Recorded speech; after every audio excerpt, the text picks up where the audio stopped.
lên hằng hiểu thế vinh si lung hel hi ana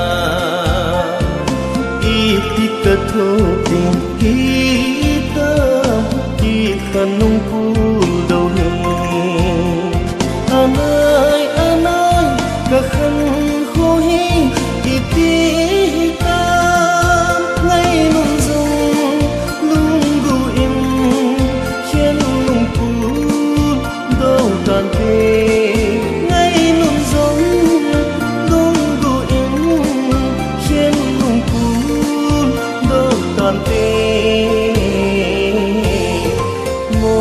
hằng ngồi đều thế vinh dễ lung hel hi ana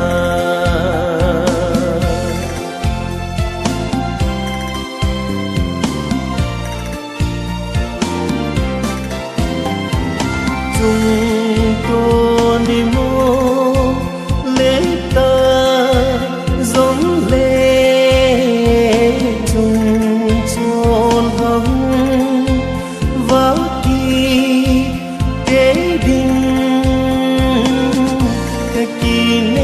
và nắng nay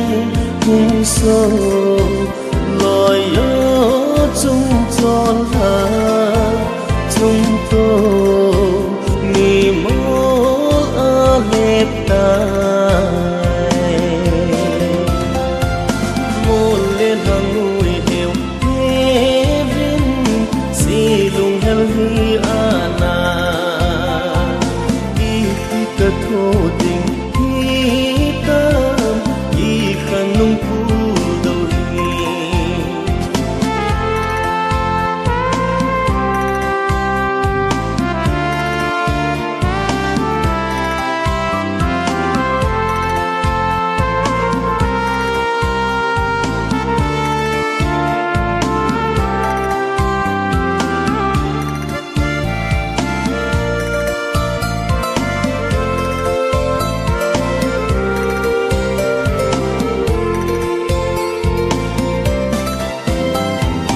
hình khô ada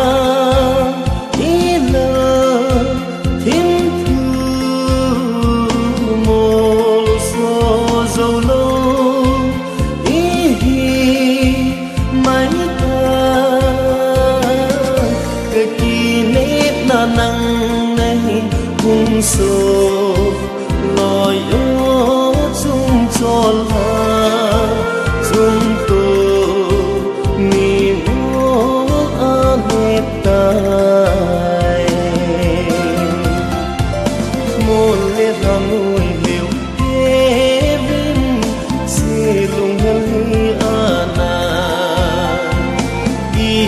katho ting kita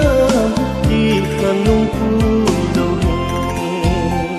anai anai ka khan kho hi iti ta ngay nun dòng lung gu in khen lung ku đâu tan te ngay nun dòng lung gu in khen lung ku toàn thế